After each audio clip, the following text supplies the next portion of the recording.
Okay, welcome back. We're going to be talking about Girls, the season finale. Oh my god.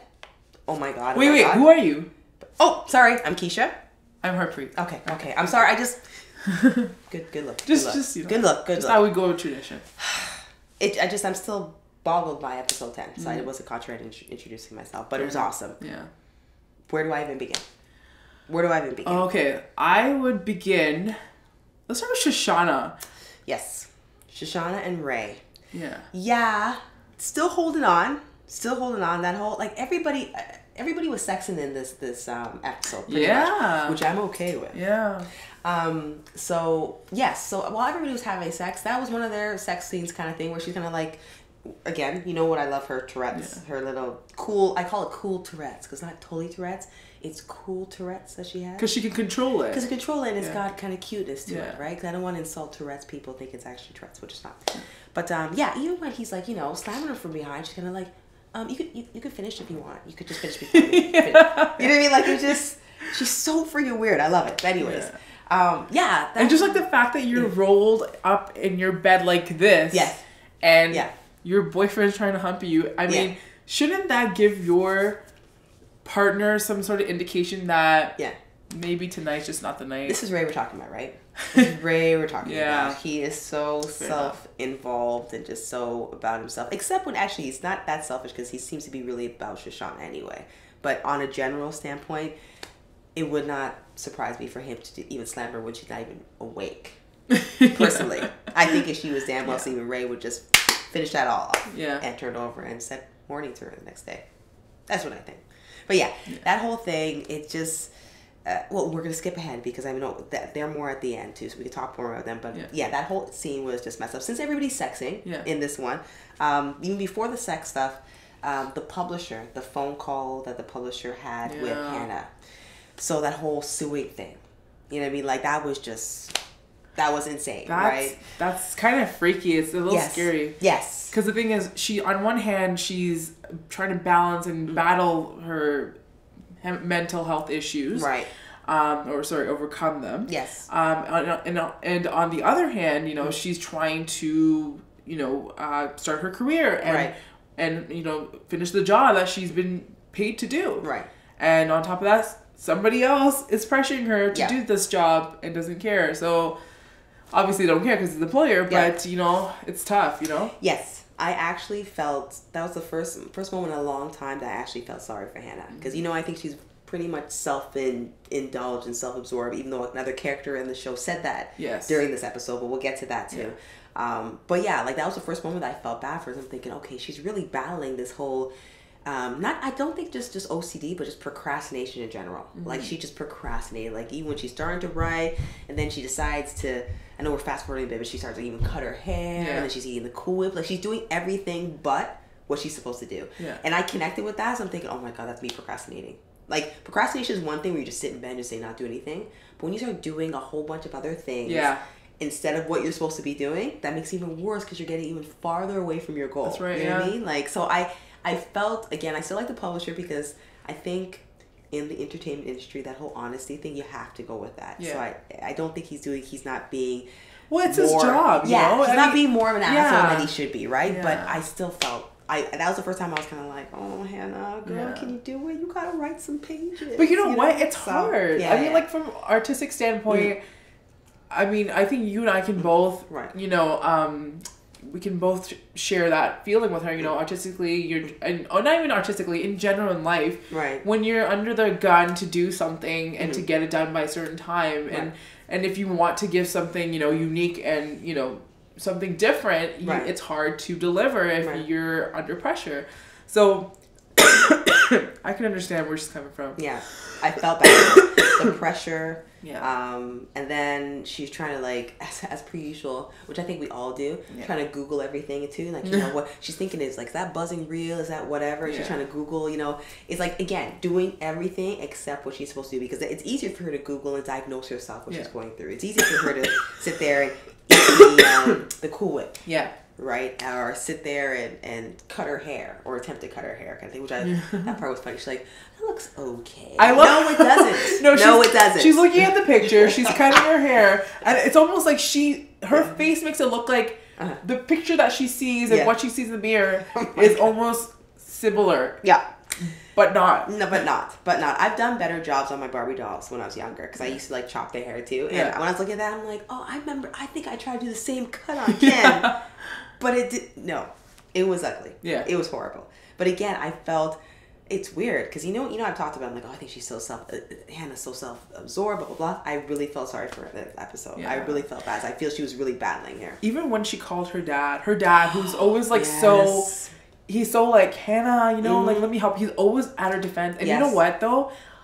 I'm kind of happy that her dad didn't give her that support. Although, I mean, I'm usually, parents should help their kids if need be. But you know what, though? It's kind of good because he was kind of standing up for himself, which he should have. And sometimes, in a couple episodes, like previously from season 2, she kind of has put him down a bit. Yeah, she has, and you're right. Like, I mean, he's always been there for her up to that point. Yeah. So I think it was something that he had to do for himself, and also for her to say that you really gotta pull yourself through this time. Like, you can't blame me for this. Yeah. Not that she was, but you have to say you have to be completely on 2 feet for this one. That's right.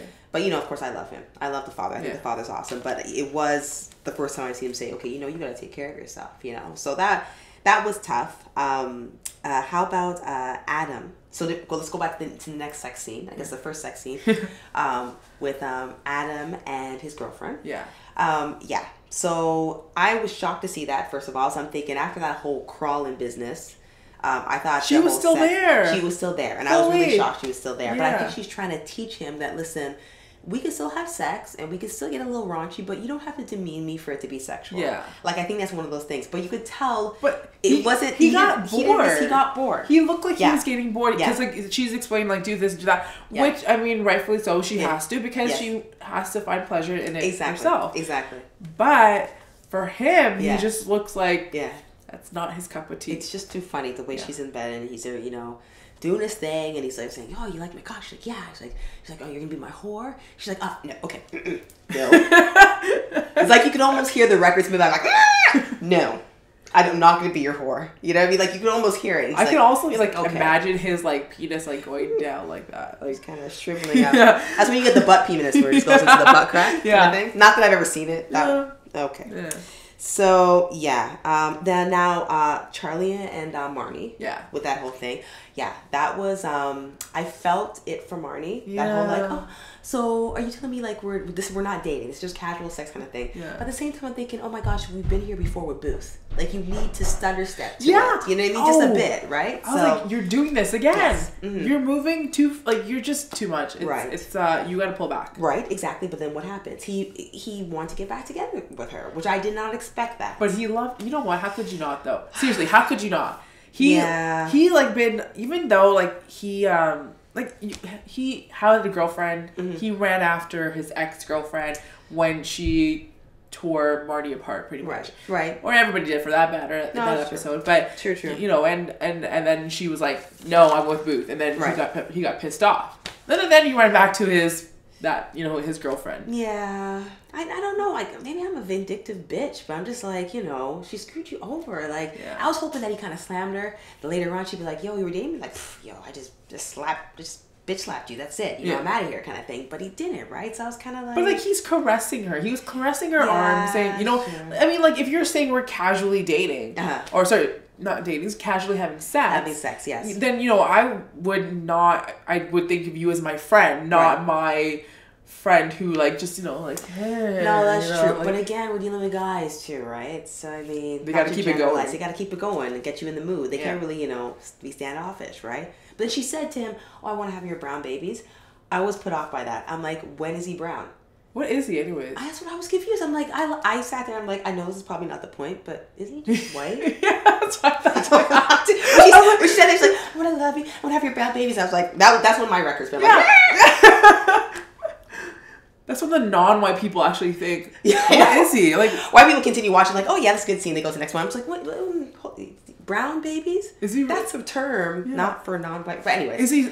Eastern European? Maybe. He's really either way. He's gorgeous to look at. So I mean, maybe he is, but I don't know. But I have to admit that I kind of wheel back and kind of go, okay, wait a second, what's going on? Oh. And Jessa, the phone call to Jessa. You know what? I love that phone call. I love it. It was hilarious, but it was so called for. Like it really was. She needs to be slapped. Jessa needs to be slapped. That's the only reason I want her to. If you're listening, Lena, if you ever watch this, I want Jessa to come back just so that Hannah could slap her. Yeah. Like I want like an open hand, kind of hand imprinted, stained kind of slap. More like a brain movement, get the point. The hair flaps. The hair flaps a bit. Yeah. That's the kind of slap I want. She's a horrible friend. Like Hannah was very on Marnie about being a bad friend. She's worse. Yeah. She's worse. And I love that answer. That message on her answer machine. I loved it. And you know what? Hannah actually, she was there. Yes. For her and her dad. Every single time. Every single time through with her wedding, mashing up, everything, right? But okay, before we even forget, let's zoom ahead to freaking Adam. Adam, like not the Adam that made us cringe in the previous episode, but I'm talking about the Adam that friggin' ran to Hannah. Oh my god! While he was on FaceTime with his shirt off, and he's running. Oh, and he's sweating, and then he's just like running to her. And see, if I had a penis at that time, it'd be up. Yeah, straight up. Yeah, my actual internal penis went up throughout that whole scene. I don't blame you. I don't blame you at all. I thought that was wonderful. Yeah. He did FaceTime the whole time. Yeah. I thought it was very beautiful. Then he picked her up like she was a freaking baby. Yeah. And kissed. Beautiful. It was a really good ending. It was a really good ending. Yeah. So I'm excited for the next season. You? I am too. I want to see what happens with actually more than anything, Marnie and Charlie. Yeah, exactly. Well, we'll see you next season. All right. See ya. Bye.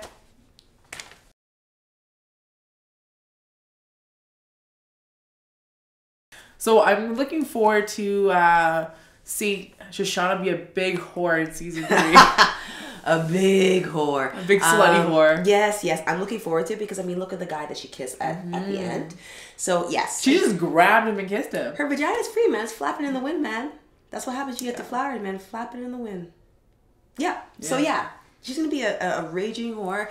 Hannah and Adam, we don't know how long that's going to last. Whether it's just for the moment, because, again, Adam's very impulsive. But either way, that was like the best love. It really was. It was so romantic. Yes. It was cute. Charlie and Marnie, what do you think? That was kind of cute too. It's very cute, but I think they're going to mash up. Or I'm hoping.